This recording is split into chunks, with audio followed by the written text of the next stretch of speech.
Good evening, my PPPs, proper plant people. Now today's a very exciting evening because I've got some guests coming round. Yes, I have. I got Sue and Becky, who's my next door neighbours. I tell a lie. They ain't my next door neighbours, it's 2 doors up. Anyway, so what I'm going to do for them is I'm going to do them a proper Gertlash Katsu curry. You're saying to me, Katsu curry? That rings a bell. Certainly does. You can get it at Wagamama's. Who needs Wagamama's when you got proper Gertlash plant power just in front of us here? Let me talk you through it, my beautifuls. Okay, what I'm going to do is I'm going to do an aubergine katsu.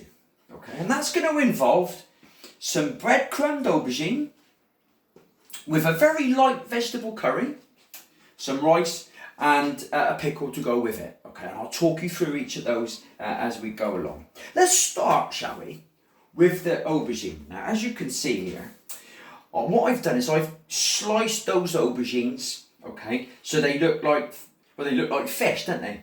And this is what I've done. As soon as I sliced them, I put them on a plate over here, and I poured a load of salt on them. The reason for that is that it lets the water out. You can see the water coming off that aubergine there, just getting a bit of that moisture out of the aubergine so I can cook it proper Gertlash. Right then, what have I got here? What I'm going to do with my fish aubergine is I'm going to dapple him in flour. Can you come and have a look at this? So I'm dappling him in flour, give him a good coating of flour, look. So he's proper all lush, like, oh, look at that, lush, isn't it? And then here, because I don't eat dead animals or anything to do with animals, I've got here an egg replacer. Okay, it's like this one. I've covered up the make of it, but it's an egg replacer. Now, for those people who like eating animals, you can use egg here. Okay, stick 2 or 3 eggs in there. And here I've got some breadcrumbs here. Let's just packet of breadcrumbs I got from Aldis, and then I'm going to coat that all nice. Is there room for that little fish? I'm sure there is. Yeah. Now I've got some breadcrumbs left over. Gonna chuck those in the bin? No siree, of course I ain't. I don't want to waste anything, do I? Of course I don't. So I'm gonna sprinkle it on the top there. Hey, we're not wasting anything here. We're saving the planet while eating healthily. That's what this YouTube channel is all about, isn't it, my beautifuls? Put it all on there, lovely. Stick it on a 200 in your oven. Whack it in. Leave that for 20 to 25 minutes. 200 degrees, gas mark 6, to get those coming out all beautiful. Oh, I've done me aubergines now. So what's up for sale now? Right, let's have a look. I've got to do my curry. Now my curry is going to be a very light vegetable curry. So what I've done so far is I've put 4 small onions, or 2 large onions, into my pan, okay? And I've mixed that with just some offcuts of the aubergine that I wasn't putting in the oven.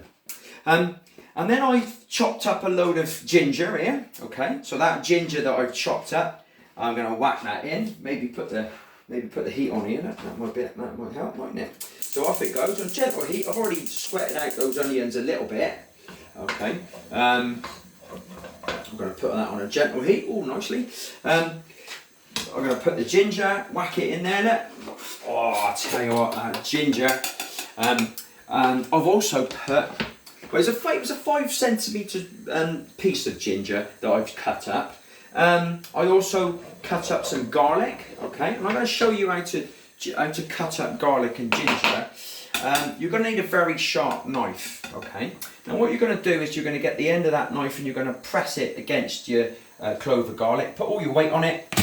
You can hear that? That's it, all crushed. And then obviously you don't want to be cutting any fingers, okay? So my knife ain't going to leave that chopping board. So I'm going to go bang, bang, bang, bang, bang, bang, bang, like this. I'm not lifting the knife from the chopping board. Can you see that? I'm not lifting it. And then it's all proper lush, isn't it? So off with my finger there and there, okay? And then I get the blunt part of the knife to just scrape it off my finger, okay? That was for the adults who are watching, sorry, that's just in case we've got any younger viewers watching that. And here, what have I got? Well, I got a little bit of coriander. I just got it from my herb garden. Just chop that up nice, bung that in as well. Happy days. Also said I was going to show you how to chop some ginger. This is the last part of my ginger that I've peeled, okay? And again, you're going to make a bridge here, okay? And your knife's going to go between your fingers here, okay? All nice. And then I'm going to cut it again there. So I'll make another bridge there, cut it again. Okay, and it's quite big chunks there, as you can see, okay? But now I'm confident that I can just cut that in the same way that I was cutting the garlic. So the knife again doesn't leave your chopping board. Okay, bring that all together. Okay, picking up some of the coriander as well while I'm there. Happy days, look, eh? And then we're chopping the other way. There it goes. Oh, lovely. Oh, look at that. I can smell that ginger. It is smelling proper good lush, my plant, proper plant people. In that goes. Bung it in. Happy days. Waste not, want not. We're not wasting any of that. Okay. Now you can hear that frying up. I don't want that to burn, so I'm going to lower that temperature a little bit. Here I've got a small sweet potato that I've cut up into chunks. You can see that. Bung that in. Okay, happy days. 2 large carrots that I've chopped up and bung those in as well. Lovely job. And here I've got some potato. What did I use? I think I used 4 little potatoes. You can use 2 big ones. Bung those in. And I've got a straight potato here, so I'll show you how to do that. Again, we're going to use that bridge, my beautifuls. See, we're going to use that bridge. We're going to cut it that way, so it's nice and flat. Now it's nice and safe to cut, you see. It's not going to roll anywhere because it's nice and flat. Again, I'll do my bridge, bang, bang. Okay, my bridge again, bang, bang, bang. Oh, look at that, eh? It's coming out beautiful, isn't it? Eh? Bang, bang, bang on my bridge. And again, my bridge the other side this time, bang, bang, there it goes. In it goes. All right then? You all happy with that? Cracking stuff. So here it goes then. Here's my vegetables. Loads of goodness in there, my beautifuls, isn't there? Oh, look at that, brimming with goodness. I'm going to get that to cook, but I want to make this a light curry. So this is what I'm going to use. I'm going to use some garam masala, which is a beautiful Indian mix of spices, and oh, it smells proper good lush. That's called garam masala, and I do like a bit of garam masala. So I'm going to bung 2 heaped teaspoons in there. I tell you what, it's proper good lush. I'm going to stick a 3rd one in. Just because I can. Living life on the edge, that's called. Eh? I'm going to put that in, and then I'm going to use some turmeric, which, my beautifuls, I've got a nice clean polo shirt on, so if I'm going to use turmeric, I ain't going to risk it, I tell you. I ain't going to risk it. So I put the apron on, I tell you what, because that turmeric, that stains like hell. Okay, so here we go then, got the apron on, so that my nice polo shirt ain't going to be stained by turmeric, okay? Here we go, and that's going to give that curry that beautiful yellow colouring. 1, 2 heaped teaspoons. Oh, have a 3rd, eh? A 3rd for luck. Again, that's living life on the edge, isn't it, eh? We love it. Okay, come over here then and have a look. Now what I'm doing now is I'm mixing all them spices. That's beautiful, okay?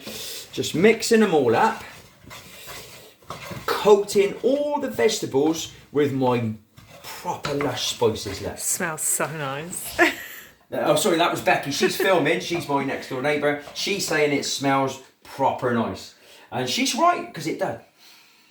Oh, that is to die for, my beautifuls. Okay, so that's cooking up nice now. And you can see that there's a beautiful yellow colour to that. Oh, I loves it. But at the moment, it's a bit of a dry curry. It's got to need a sauce to it, innit? So I'm going to put a litre of boiling water in that. Okay, there we go. Measure that up for a litre. Okay, and I'll put that in slowly, a little bit at a time, to make sure that it's collecting up all those spices. Look, so I'll put about half of it in and give it a good stir. Here, all that. Give it a good stir. Okay. Look at the colour of that, isn't that gorge? Bit more. Okay. And then bring that to the boil, and then you're gonna simmer that for about 20 minutes, I would say. And don't forget, I've got my aubergines in the oven, and they're gonna come out at about the same time, okay? And then the last bit of water goes in, okay? Oh, lovely, okay? Now, I can let that just simmer nicely. Don't need anything from me, really. I can let that go. Now, I'll tell you something. Like, maybe somebody in your family likes a proper strong curry. Other people, they prefers like a vindaloo or something like that. Well, I've got the perfect solution. What I'm going to serve with my light curry, that's a light curry, that one. I ain't going to offend anyone. I've made a chili pickle to go with it. Okay, and this is what I've done. Look at that chili pickle. I prepared that about half an hour ago, and I'll tell you something. Oh my God, have a whiff of that, Bex. Ooh. Ah, see the nice. reaction to that. Now I'm going to show you how to make this. Okay, you're going to take a chili. Okay, you cut the top off it. You don't need that. Okay, and then again I'm doing that bridge. Okay, and I'm cutting that in half like that, just splitting it.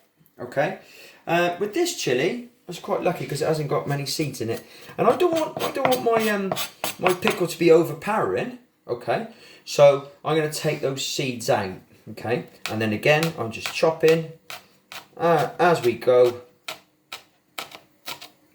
There we go, and then I'll bung that in. And what I did then was I took the zest of a couple of limes.